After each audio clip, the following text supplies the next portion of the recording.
Welcome to the Tech Destination Pakistan podcast. Today, we have a special guest with us, Hamid Mahmood, who's founded a seven-figure agency. A seven-figure agency is basically someone who's built a company doing over $1 million in revenue.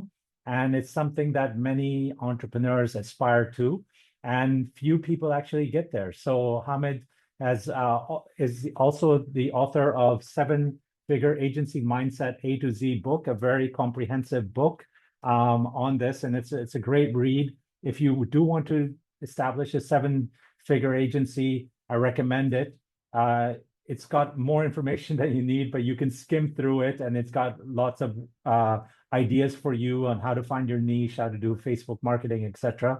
But today we're going to ask him his experience and his story on how he came to found a seven-figure agency, and his experiences of working in New York versus Pakistan, and now how he's teaching other entrepreneurs how to start his own agency. So I'm going to let him do most of the talking, and we'll take it from there.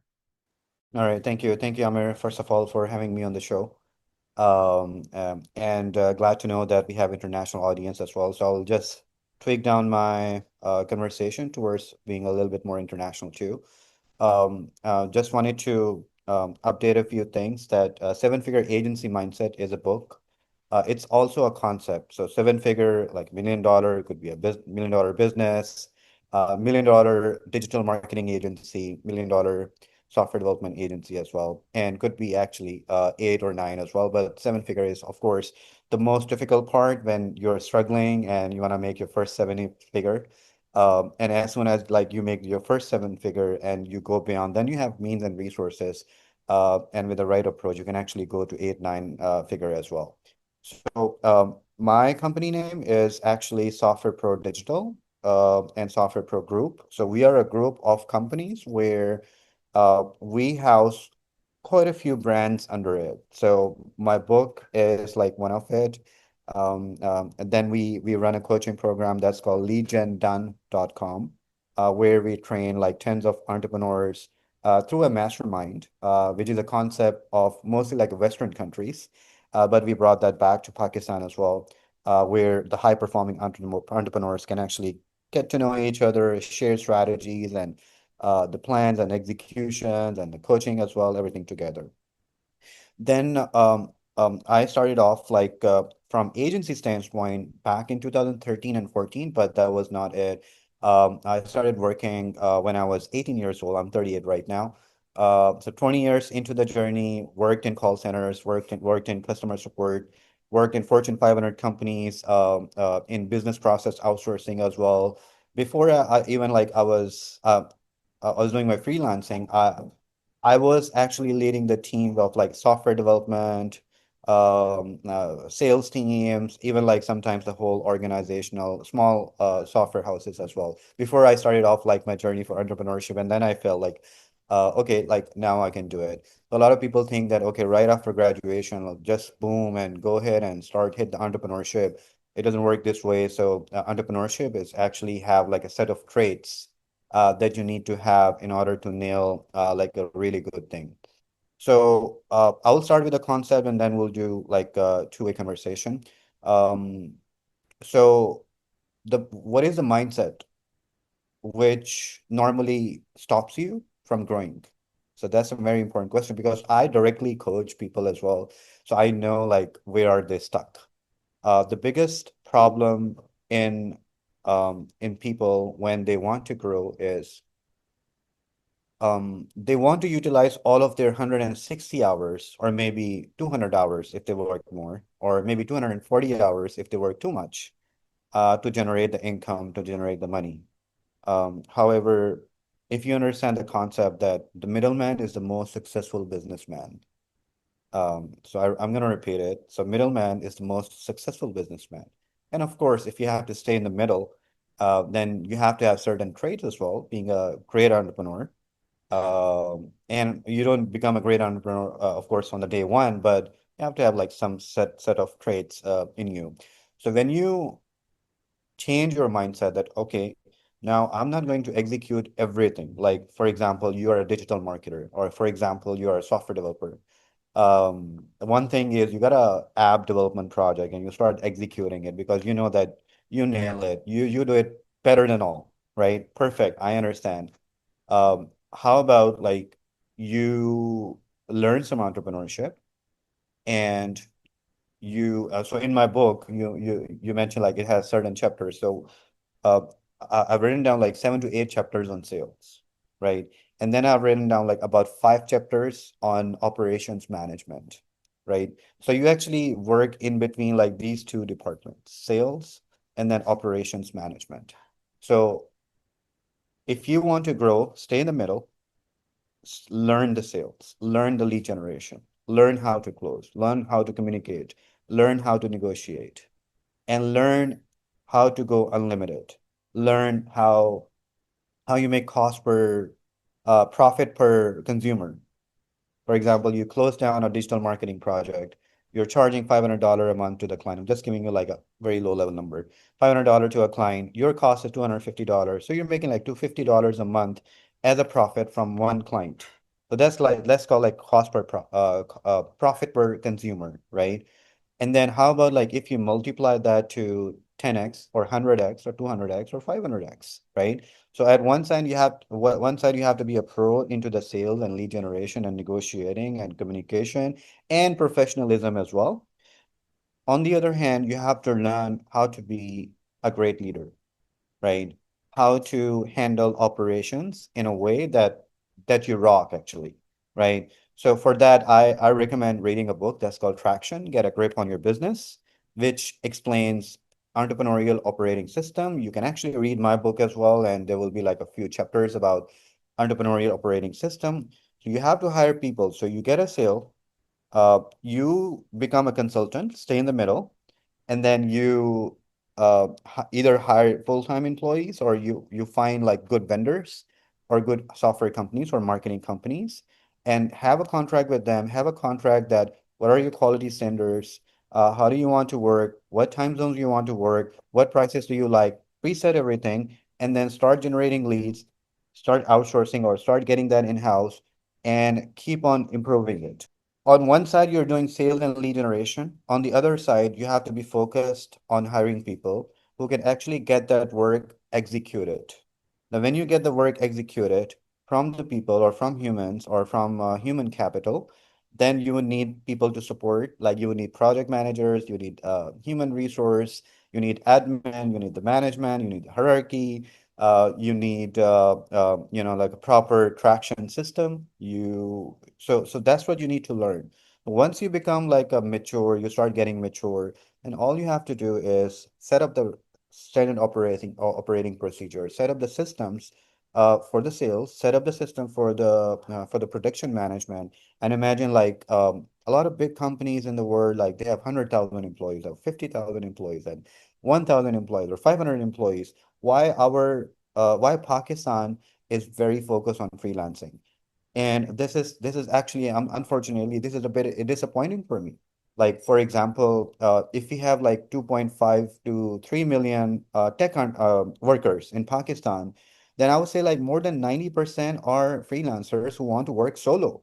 And they want to work solo because they think that, oh, if I'm making like $1,000 a month or $500 a month, that's gonna be enough for me. And they don't have a kick to actually grow and create the jobs, or probably they don't know how to make sales, or probably they don't know how to create good systems. So that's what we need to do. Like if you're sitting internationally or sitting in Pakistan, wherever you are, the money you make from the IT is like the one of the best and white money that you can have. Yeah, no. So how do we, because what I believe is that Pakistan is very Main Street versus Wall Street, right? So America has big corporations, big corporations that train you, etc. You join Accenture or IBM, and they're big corporations that pay you well. You can become a multimillionaire by being an employee.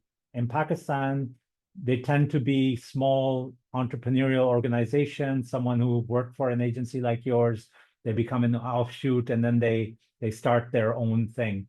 What do you think about that? I'm highly against trends. who start entrepreneurship without two or three things. Number one, they jump into entrepreneurship without learning the entrepreneurship. So for example, if you are a software developer, then you learn the programming. You didn't learn the marketing. You didn't learn the business, but you want to do the business. I understand you get failed, then you learn, but you haven't learned that. How are you going to learn that? Either do another degree, get an MBA done, get in like MBA in business, sorry, in marketing done, or maybe management done, or leadership done. I did MBA in leadership, right? One thing, you have to have the knowledge of the business, right?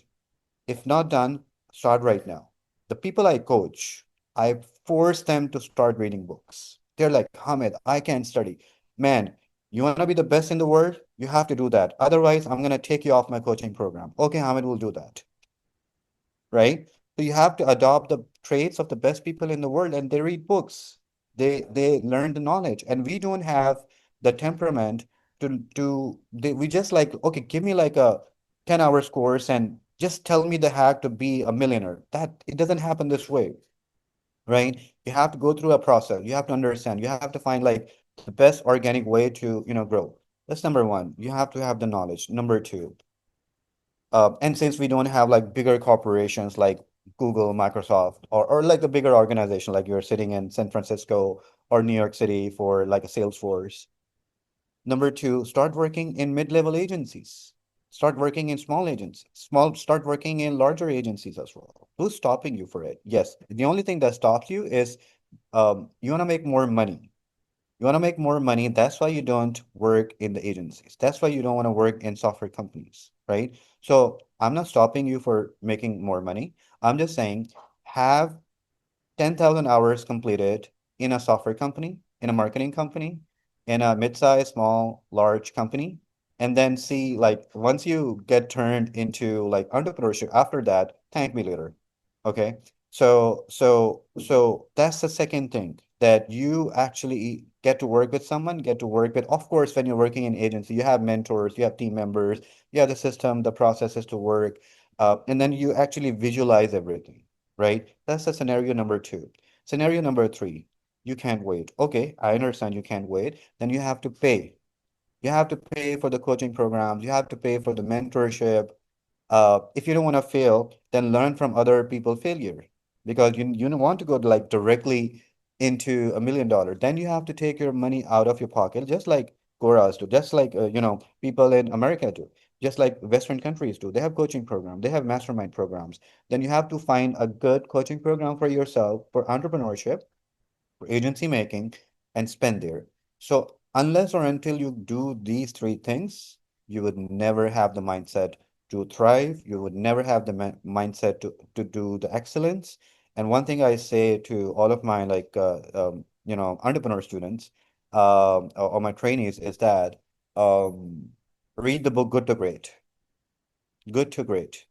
Because good is the enemy of great. And freelancing is the enemy of excellence, of becoming like larger companies. Uh, so I'm an advocate of putting the larger production centers in Pakistan. Okay, when you go abroad, when you speak to Western countries who have money, hey, you know what?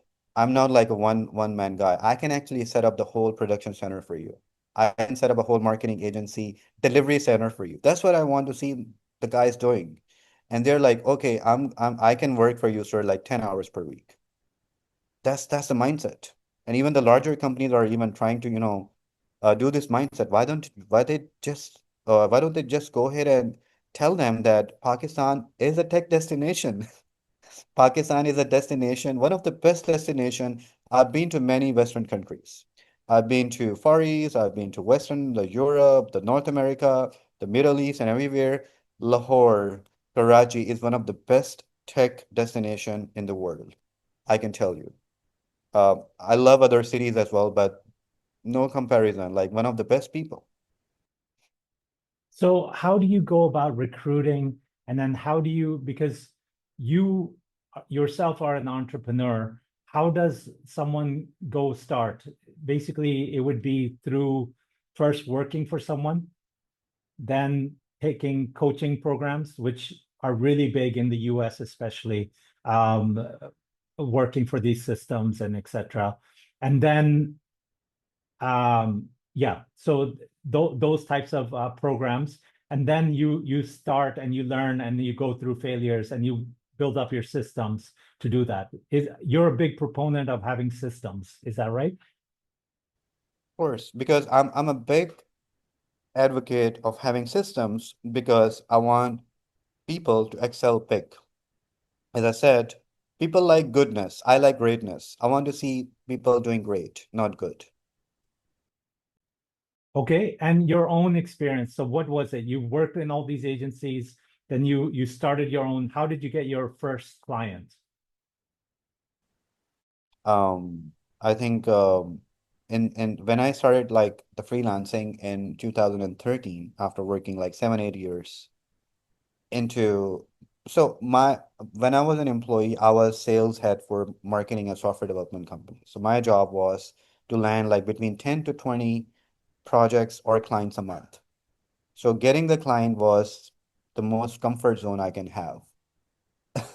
So of course, when I started my freelancing, I couldn't do freelancing more than 6 months because we landed a lot of clients and we had to build a system. And that's when like, okay, find a partner, set up an office, and that's how we set up the office. Of course, at that time, there was more Elance, but I was like very pro in email marketing at that time as well, like early days, 12 years back. Excellent. And now, what do you think is the difference of working in the US versus Pakistan? What do you think that we should teach our next generation or even our regular employees? What does an American work like? Why do they earn over 50 times more than a Pakistani employee? Different things. First of all, like if in Pakistan a developer earns $1,000, for example, he's earning like 280K or maybe 300K. Okay, the same time in US, the developer is going to earn, let's say, 500K. Sorry, $5,000 a month, 60,000 a year. To be honest, not a huge difference, and let me tell you why. In Pakistan, you can get rented place in $200 a month, right? Over there, you have to pay a rent of $1,000, $1,500 minimum.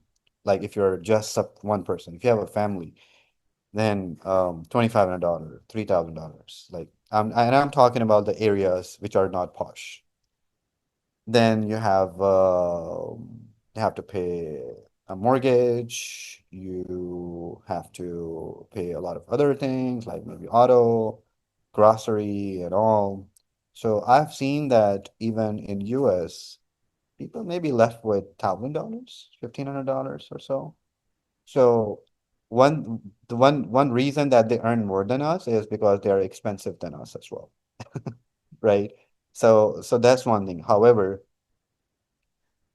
if you want to ask me, and of course they have a better GDP, they have a better economy. So we are into like we are progressing right now. We are into developing country and they're developed country and they have higher wages. But at the same time, their rates are way higher than us, probably 25, 30% in some cases, or maybe more if you're earning more, right?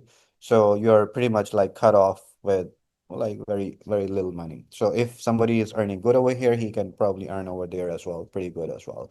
So that's one thing I want to like clear out first that if you earn less here, then you probably earn less over there as well. If you earn good here, then probably earn more over there as well because you're skilled, you're a smart guy. If you're a smart guy, you're gonna earn over there as well. And if you're a smart guy here, you should earn more.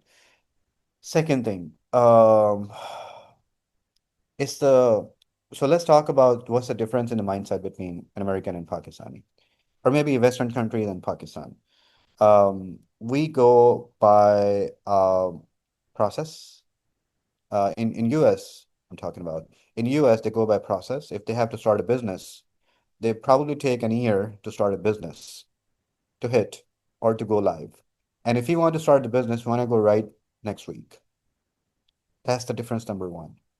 Um, we don't do our homework. Just like I said, the homework is you read the books. The homework is you work with agencies. The homework is you take the coaching programs. Over there, they're gonna make sure that how to do the homework first. They are realistic. We are a little bit unrealistic. They are a lot of the time the goal oriented, like they have certain goals and uh, the things to achieve. And we're like, okay, I'll make $100 more with this. I'll get $300 more with this. Like we are very focused on small ticket dollar size, right? We don't go for excellence. We don't go for passion. And let me tell you the biggest difference. Uh, and whether in United States or Pakistan, you have to understand the hedgehog model. And what is a hedgehog model? It has like three circles, like here, here, and here, like three circles. Number one circle is what your passion is. What do you do while driving? What do you think while you're driving? When you're sitting idle and before sleeping. That's your passion, actually. That's what you want to do. And then match your passion to the skills. Um, so if you're passionate about something, you should be skilled at it. I'm very passionate about speaking, I'm very passionate about marketing, and then I choose marketing as a career, for example. Just giving an example. Then third thing that you have to check is if your passion and skills are generating you the good revenue as well. That's what we call economic viability. So one of the reasons people earn less over here is they're not doing a great job in finding what could pay them higher, right? So passion, skill, economic viability, whether in US or Pakistan, until you achieve that, you're not gonna do a good job. Okay, excellent. And what tips would you have for us to brand Pakistan better internationally? How do we go about doing that? Because you work in New York, you work all over the world. How do we create a better country image? Alhamdulillah, first of all, you don't have to leave your values. You don't have to, I'm sure like there are many international audience, Muslim, non-Muslims, maybe listening us as well. But if your value is not to drink, then I'm a part of a mastermind in United States as well. In fact, like so that's a group of 120 entrepreneurs, and I'm the only Pakistani, or maybe a Muslim out there, right? So everybody respects my value. I respect their value. I respect their religion. I respect their values. I respect how they work. We have good relationship. We do the business. Uh, so the first thing is when you see a Western people from Western country, do not see them as a money-making machine, right? See them as a human being. And then if you're a Muslim, then your teachings are that you have to be fair with them.